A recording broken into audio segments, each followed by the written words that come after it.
नमस्कार जय हिंद दोस्तों, स्वागत है आप सभी का 10 मिनट फटाफट डिस्कशन में। कल के जो मैंने क्वेश्चंस दिए थे तो आंसर तो किसी ने भी करेक्ट नहीं दिया है, एक दो आंसर ही आए हैं, उसमें से भी इनकरेक्ट आए हैं। तो आपसे रिक्वेस्ट करूंगा, प्रीलिम्स आपका ही पास है तो आपको ही यहाँ पे लॉसेस होंगे अगर आप आंसर नहीं कर रहे हो। तो वीडियो के एंड में फिर से एक क्वेश्चन आपके लिए रखा गया है। क्वेश्चन तो मैं रोज़ दूंगा, आंसर करना नहीं करना आपकी मर्ज़ी है। जो एक दो लोग भी कर रहे हैं तो उनसे ही मैं खुश हूँ कि चलो आप अटेम्प्ट कर रहे हैं, तो आपके लिए आपको बहुत बहुत यहाँ पे शुभकामनाएं। यहाँ पे बहुत सारी बेस्ट विशेज़ है मेरे साथ कि आप एग्ज़ाम क्लियर करें। डेट है आज की 17, ये थोड़ा सा मिसप्रिंट हो गया है यहाँ पे। तो आज का टॉपिक है इंक्रीज़ इन वेदर इवेंट्स, कि जो एक्सट्रीम वेदर इवेंट्स हैं उनमें बहुत तेज़ी से वो बढ़ रहे हैं। ठीक है, तो उनको हम देखेंगे कि ये एक्सट्रीम वेदर इवेंट्स में जो बढ़ रहे हैं तो ये क्या प्रॉब्लम है। हिंदी में अगर हम बात करें तो इसको बोलते हैं चरम मौसमी घटनाओं में बढ़ोतरी या वृद्धि, तो ये हो रही है। तो चलिए इस टॉपिक को स्टार्ट करें। अनअकैडमी इंडिया का लार्जेस्ट लर्निंग प्लेटफॉर्म है, जहाँ पे आप क्या देख सकते हो, लाइव क्लासेस ले सकते हो, टेस्ट और क्विज़ ले सकते हो, स्ट्रक्चर्ड कोर्सेज हैं, अनलिमिटेड एक्सेस है। इन सब के लिए क्या करना है, अनअकैडमी लर्निंग ऐप को डाउनलोड करें जो कि गूगल प्ले स्टोर या एप्पल ऐप स्टोर पे मिल जाएगी। यहाँ पे ये मेरा ब्रीफ इंट्रोडक्शन है। पीडीएफ चाहिए हो तो इस टेलीग्राम ग्रुप पे जाके ले सकते हो। अनअकैडमी पे मुझे यहाँ फॉलो कर सकते हो। इंडिया के टॉप एजुकेटर्स पढ़ाएंगे आपको यहाँ पे।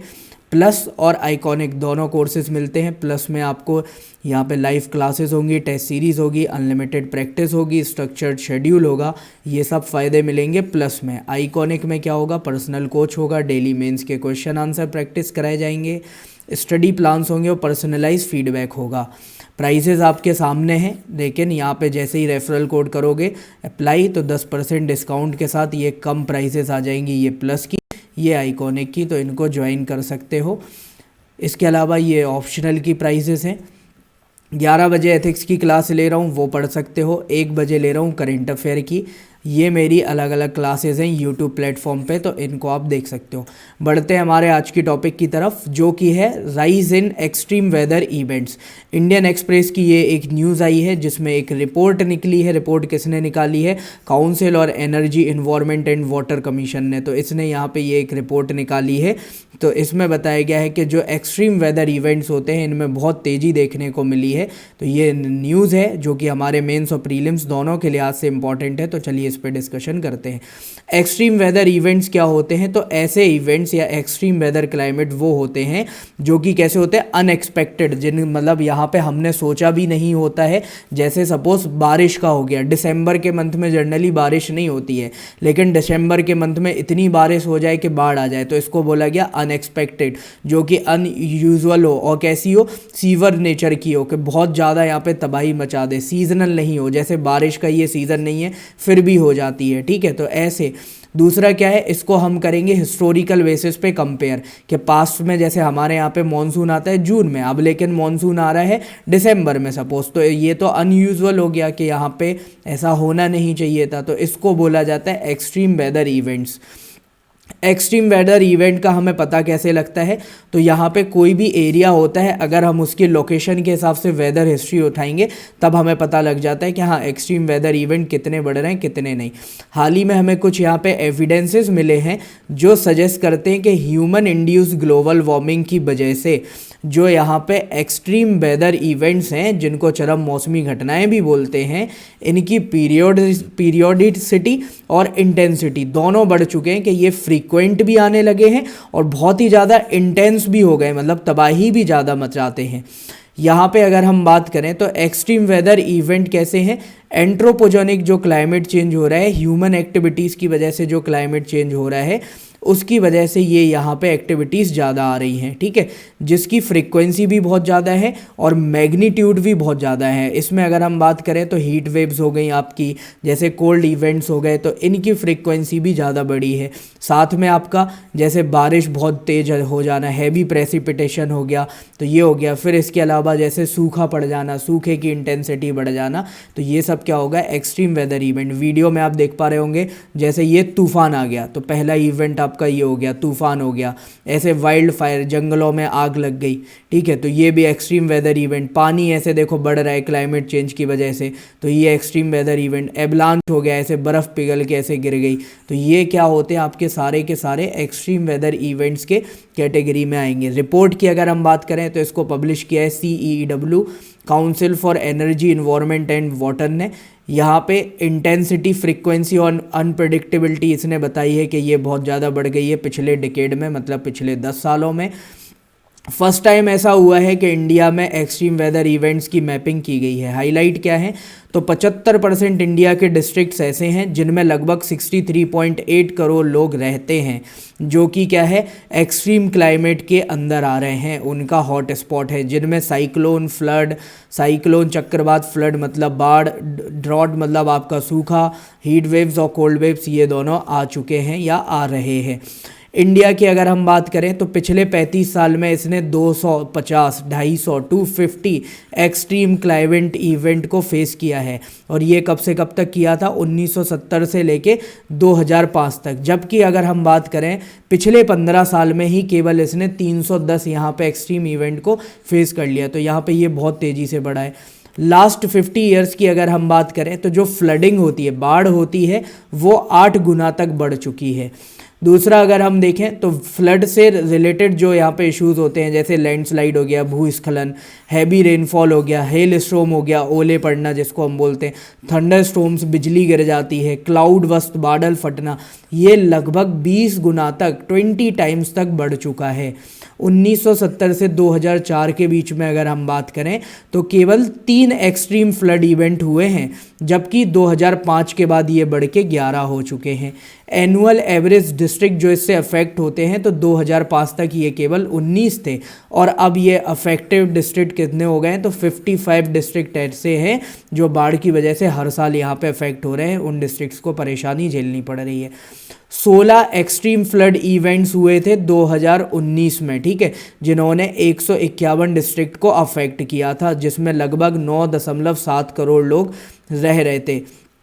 इंडिया के 8 मोस्ट फ्लड प्रोन डिस्ट्रिक्ट कौन कौन से हैं, तो इसमें आता है आपका बरपेटा, डारंग, डेमाजी, गोलपारा, गोलाघाट, शिवसागर, ये सारे कहाँ पे हैं, और असम में। सेकंड अगर हम बात करें तो 5 इंडिया जो है वल्नरेबल कैटेगरी में रखा गया है, जो कि यहाँ पे क्या है, एक्सट्रीम क्लाइमेट की वजह से जिसमें वल्नरेबिलिटी हो सकती है, उन रैंकिंग में इंडिया को 5वें नंबर पे रखा गया है। 5th मोस्ट वल्नरेबल हम कैटेगरी यहाँ पे कंट्री हैं, और इसी तरीके से अगर चलता रहा तो जल्दी हम वर्ल्ड की फ्लड कैपिटल भी बन जाएंगे। बाढ़ हमारे यहाँ पे क्योंकि बहुत ज़्यादा आ रही है। हमारे यहाँ पे देखें तो जो मॉनसून डेज में यहाँ पे रेन होती है वो कम हो रही है, ठीक है, कि मॉनसून में बारिश कम हो रही है, लेकिन एक सिंगल डे में इतनी ज़्यादा बारिश हो जाती है कि वहाँ पे बाढ़ जैसे हालत बढ़ रहे हैं। सूखे की अगर हम बात करें, ड्रॉट की, तो यहाँ पे इससे 13 टाइम्स ये बढ़ चुका है 2005 के मुकाबले। 68% डिस्ट्रिक्ट्स ऐसे हैं जो सूखा फेस कर रहे हैं, जिसमें ड्रॉट लाइक सिचुएशन हो चुकी है। 2005 के पहले अगर हम बात करें तो ये फिगर था 6, केवल यहाँ पे 6 ड्रॉट्स आए हुए थे, और जबकि अगर हम बात करें 2005 के बाद तो 79 ड्रॉट्स आ चुके हैं, तो सूखा भी बहुत तेज़ी से बढ़ रहा है। हॉट स्पॉट्स की बात करें जहाँ पे ड्रॉट या सूखा पड़ा है तो कौन कौन से हैं, अहमदनगर और औरंगाबाद ये 2 हैं महाराष्ट्र के, अनंतपुर और चित्तूर ये दोनों आंध्र प्रदेश के हैं, बगालकोट, बीजापुर, चिक्कावालापुर, गुलबर्गा और हसन ये चारों कहाँ के हैं, तो ये कर्नाटका से बिलोंग करते हुए हैं। इसके साथ ही अब क्या हो रहा है, जो एरिया कैसे थे, यहाँ पे मॉनसून रिच बोला करते थे कि जिनमें बारिश बहुत ज़्यादा होती थी, तो अब वो कैसे हो गए हैं, ड्रॉट वाले हो गए कि वहाँ पे सूखा पड़ने लगा, और जिनमें पहले सूखा होता था वहाँ पे मॉनसून होने लगा है। इसके साथ ही एक और आता है आपका माइक्रो क्लाइमेटिक जोन शिफ्टिंग, जिसको हम बोलते हैं हिंदी में सूक्ष्म जलवायु की पेटियों का यहाँ पे शिफ्ट हो जाना। तो ये माइक्रो क्लाइमेटिक जोन्स क्या हैं, तो ये बेसिकली ऐसे एरियाज़ होते हैं जो सराउंडिंग एरिया के वेदर से डिफरेंट होते हैं, ठीक है। अब ये इंडिया में बहुत ज़्यादा शिफ्ट कर रहे हैं, हाल ही में ये इंडिया में पाया गया। ठीक है। अगर यहाँ पे हम माइक्रो क्लाइमेटिक जोन की अगर हम बात करें कि यहाँ पे जो ये डिसरप्शंस होती हैं इनमें, तो अगर 2 डिग्री भी इनकी वजह से तापमान बढ़ रहा है, ठीक है, 2 डिग्री भी अगर यहाँ पे एनुअल मीन टेम्परेचर बढ़ रहा है, तो ओवरऑल प्रोडक्टिविटी में 15 से 20% का लॉस हो सकता है, कम हो सकती है। इस शिफ्ट के पीछे यहाँ पे क्या है, तो लैंड यूज़ पैटर्न में जो चेंजेस आए हैं वो हैं वेटलैंड्स जो यहाँ पे कम हो रहे हैं, डिसअपियर हो रहे हैं, वो नेचुरल इकोसिस्टम जो बिगड़ रहा है, किसकी वजह से, एनक्रोचमेंट की वजह से। अर्बन हीट आइलैंड का जो कंसेप्ट आया कि अर्बन हीट यहाँ पे बहुत ज़्यादा हो रही है, तो इन सब की वजह से क्या हो रहा है, यहाँ पे माइक्रो क्लाइमेटिक जोन शिफ्ट हो रहे हैं और इनसे भी लोग यहाँ पे प्रॉब्लम फेस करेंगे। स्ट्रेटजी क्या होनी चाहिए, तो सबसे पहले तो एक क्लाइमेट रिस्क एटलस बनाना चाहिए जिसमें जो वल्नरेबिलिटीज़ हैं उनको मैप करो कि कहाँ कहाँ पे क्या आ रहा है, जैसे कोस्ट पे क्या प्रॉब्लम है, अर्बन हीट का कहाँ कहाँ स्ट्रेस है, वाटर स्ट्रेस कहाँ है और बायोडाइवर्सिटी कहाँ कोलैप्स कर रही है।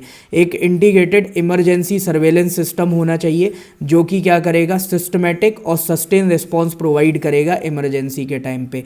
मेन स्ट्रीम रिस्क असेसमेंट होना चाहिए हर एक लेवल पे, लोकल लेवल पे भी, रीजनल लेवल पे भी, सेक्टरल लेवल पे भी, क्रॉस सेक्टोरल पे भी, मैक्रो माइक्रो हर लेवल पे ये होना चाहिए। एडॉप्टिव और रिजीलियंस कैपेसिटी आपको बनानी है ताकि यहाँ पे क्लाइमेट प्रूफ लाइफ्स बना सको, लोगों के लाइवलीहुड को इम्प्रूव कर सको, इन्वेस्टमेंट भी इसमें आपको देना पड़ेगा। पार्टिसिपेटरी इंगेजमेंट करना है, कम्युनिटी या फिर जितने स्टेक होल्डर्स हैं उनको पार्टिसिपेट कराने की ज़रूरत है। और फिर इसके बाद एक इंटीग्रेट रिस्क असेसमेंट होना चाहिए लोकल, नेशनल और सब नेशनल लेवल पे। 6 महीने बचे आपके एग्ज़ाम को, इसीलिए अनअकैडमी आपके लिए लेके आया है बैचेस जिसमें आपका पूरा सिलेबस हम कंप्लीट कराएंगे। 15 दिसंबर से स्टार्ट हो रहा है। जीएस का कंप्लीट कोर्स होगा, टेस्ट सीरीज़ होगी, फ्री स्टडी मटेरियल होगा, स्ट्रक्चर शेड्यूल होगा और इंडिया के टॉप एजुकेटर्स पढ़ाएंगे। ये आपकी डिटेल्स हैं, देख सकते हैं। क्वेश्चन है आपका आज का ये, India already 3rd most vulnerable country है यहाँ ग्लोबली एक्सट्रीम क्लाइमेट की अगर हम बात करें उसके नज़रिए से। ईयरली एवरेज जो ड्रॉट है उनने लगभग 13 टाइम्स अफेक्ट करके रखा है 2005 के बाद से। 1970 से 2004 के बीच में अगर हम बात करें तो केवल 5 फ्लड इवेंट्स होते थे हर साल, लेकिन अब ये बहुत ज़्यादा बढ़ गए, लेकिन स्टेटमेंट केवल इतना ही है। तो इनमें से आपको बताना है कि यहाँ पे कौन सा इनकरेक्ट है। First only 1 and 3, 2 only 1, 2, 3 answer करेंगे आप इसका कमेंट सेक्शन में। वीडियो अच्छी लगी हो तो जितना ज़्यादा हो सके उतना लाइक करो, जितना ज़्यादा हो सके उतना शेयर करो। चैनल को अगर सब्सक्राइब नहीं किया है तो जल्दी से जाके सब्सक्राइब करो, बेल आइकन हिट करो। इसके अलावा एक मैंने लिंक शेयर की है प्रीलिम्स फोकस करंट अफेयर की कमेंट सेक्शन में, तो आप में से जो भी प्रीलिम्स के करंट अफेयर देखना चाह रहे हैं तो वो वाईफाई स्टडी यूपीएससी चैनल पर है, उस लिंक पे जाके आप देख सकते हो। इस लेक्चर की पीडीएफ चाहिए तो ये टेलीग्राम ग्रुप की लिंक है, यहाँ पे जाके आप क्या कर सकते हो, टेलीग्राम चैनल को फॉलो कर सकते हो, वहाँ पे आपको ये पीडीएफ मिल जाएगी। इस डिस्कशन में बस इतना ही था। मेरे साथ जुड़ने के लिए बहुत बहुत थैंक यू, धन्यवाद, जय हिंद।